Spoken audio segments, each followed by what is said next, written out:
हम बनाएंगे आलू बैंगन। वज़न बढ़ता है, मिकदार बहुत ज़्यादा ले रहे हैं और ना उसके अलावा आलू एक बहुत ज़बरदस्त सी वेजिटेबल है। यही वजह है कि छोटे बच्चों को जब खाना स्टार्ट करवाया जाता है तो उनको आलू ही दिए जाते हैं। तो चले मैं अब यहाँ पर ऐड कर देती हूँ सौंफ, अजवाइन और साथ ही हम इसमें ऐड कर देंगे, ये चली गई इसमें सौंफ, अजवाइन तकरीबन हाफ़ टी स्पून। आँच को बंद कर देते हैं क्योंकि मुझे गरम लग रहा है ऑयल ज़्यादा। और साथ ही ऐड कर देते हैं ज़ीरा। दाल का भगाड़ लगा रहे हैं, किसी भी चीज़ का भगाड़ लगा रहे हैं, वो चीज़ें जलनी नहीं चाहिए, उससे टेस्ट ख़राब हो जाएगा आपका। तो मेक श्योर कि जले ना। ऑयल ज़्यादा गर्म हो गया है, आँच बंद करके आप भगाड़ की चीज़ें डाल दें। अच्छा, साथ ही अब हम इसमें ऐड कर देंगे प्याज और साथ ही मैं ऐड कर दूँगी आलू। उसकी वजह यह है कि मैं चाहती हूँ आलू हमारे गलना शुरू हो जाएं और प्याज को हमने सुर्ख नहीं करना, बस थोड़ा सा सॉफ्ट ही रखेंगे। तो ये चलेगा इसमें आलू। आँच भी खोल देते हैं और साथ ही स्लाइस में कटी हुई प्याज। अच्छा, मोस्टली सब्ज़ियाँ प्रिपेयर करने में बहुत वक्त लगता है, यानी कि कुकिंग के अलावा उनको धोना, उनको काटना।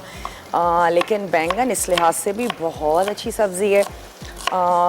मुश्किल से 1 मिनट लगेगा। आपने बैंगनों को वॉश किया, वॉश करके आप उसकी कटिंग कर लीजिए, बहुत ही जल्दी कुक होते हैं। अच्छा, बैंगन ख़रीदते वक्त मैं तो जब भी बैंगन बनाती हूँ आप लोगों को ज़रूर बताती हूँ, और मोस्टली मैंने देखा है जब भी बैंगन ख़रीदते वक्त इन चीज़ों का ख्याल रखो तो बैंगन काफ़ी अच्छे आते हैं और जो कीड़े लगे हुए बैंगन होते हैं वो नहीं मिलेंगे आपको। बैंगन बहुत ज़्यादा जो सख्त होता है ना कि अगर हाथ लगाओ तो बहुत हार्ड फील हो रहा है, उसमें 80% वो कीड़े वाले ही होते हैं। तो बैंगन बहुत ज़्यादा एक्स्ट्रा हार्ड नहीं होना चाहिए, श्रिंक भी ना हो, लेकिन जब आप उसे हाथ लगाएं हल्का सा प्रेस हो रहा है लेकिन बहुत सख्ती ना हो उसमें। इसके अलावा उसकी स्किन भी अच्छी सी चमकदार होनी चाहिए। और वैसे आज तो हमारे बैंगन काफ़ी बड़े साइज़ के थे।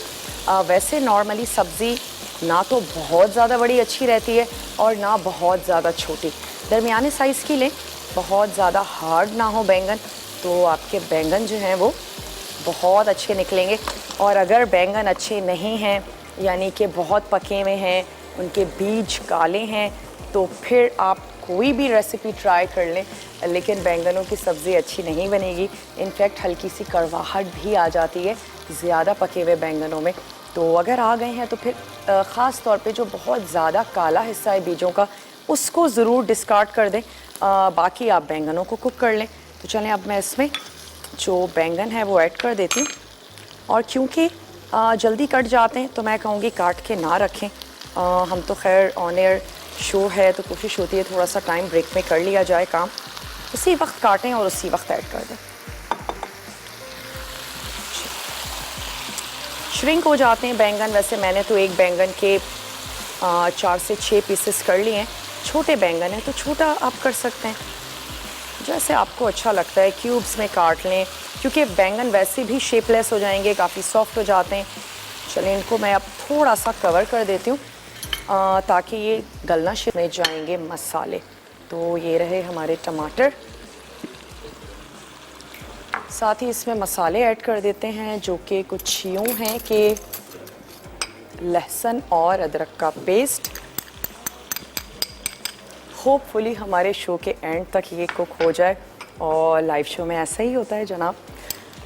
चलें थोड़ी सी ऐड कर देते हैं हल्दी, लेकिन आपके पास कोई ऐसी रिस्ट्रिक्शंस नहीं है, आप आराम से कुक कीजिएगा जब आपके आलू और बैंगन अच्छे से गल जाएं। चले मैंने इसमें ऐड की है पिसी हुई लाल मिर्च। सब्जियों में बहुत ज़्यादा मसाला अच्छा नहीं लगता, खटास अच्छी लगती है, खटास ऐड करें, लेकिन बहुत ज़्यादा नमक और बहुत ज़्यादा मिर्चें अच्छी नहीं लगती। तो नमक, मिर्च, हल्दी, ये चीज़ें हमने इसमें शामिल की। टमाटर मैंने इसमें ऐड कर दिए और अब इसके बाद मैं इसको दोबारा से कर देती हूँ कवर। और मैं चाह रही हूँ हम इसकी कुकिंग को थोड़ा सा फास्ट कर दें, तो उसके लिए हम क्या करेंगे, थोड़ा सा इसमें ऐड कर देंगे पानी और इसकी आंच को कर देंगे थोड़ा सा तेज़। तो ये रहा मेरे पास पानी, मैं पानी ऐड कर देती हूँ।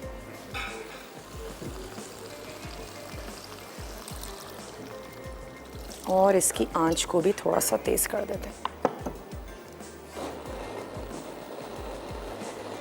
बैंगनों का कुकिंग टाइम इतना नहीं होता, हाँ अलबत्ता आलूओं का ज़रूर होता है कि आलू गल जाने चाहिए। बैंगन बहुत जल्दी कुक हो जाते हैं, बहुत ज़्यादा टाइम नहीं लगता है। और वही हमारे देसी से मसाले हैं जो मैंने इसमें ऐड किए हैं। शायद ही कोई ऐसी चीज़ हो जो आपके घर में मौजूद ना हो, तो चलें इसको कर देते हैं कवर। और यहाँ पर बिरयानी है, बिरयानी की आंच मैंने बंद कर दी है। थोड़ा सा हरा धनिया ले लेंगे, उसकी कटिंग कर लेंगे ताकि जब हम इसको सर्व करने जा रहे हो तो कुछ ग्रेन्स के साथ सर्व करें। सुर्ख प्याज के साथ हम इसको सर्व कर देंगे। और आई थिंक अब जो हमारे पास ब्रेक है तो रिकैप ब्रेक ही है, और उसमें तमाम रिकैप कार्ड्स चलेंगे। बहुत अच्छे से उसको नोट डाउन कर लिया करें, और बहुत ही आसान सा तरीका, एक अदद क्लिक ले लें। अगर फिर भी आपसे रेसिपी रह जाती है, अब तो सोशल मीडिया है, चीज़ें बहुत ज़्यादा आसान हैं, एक क्लिक पर हैं। दावत का पेज अगर आपने अब तक ज्वाइन नहीं किया, उसको आप ज़रूर ज्वाइन कर लीजिए, वहाँ से आप रेसिपी ले सकते हैं। Within week show upload कर दिया जाता है यूट्यूब।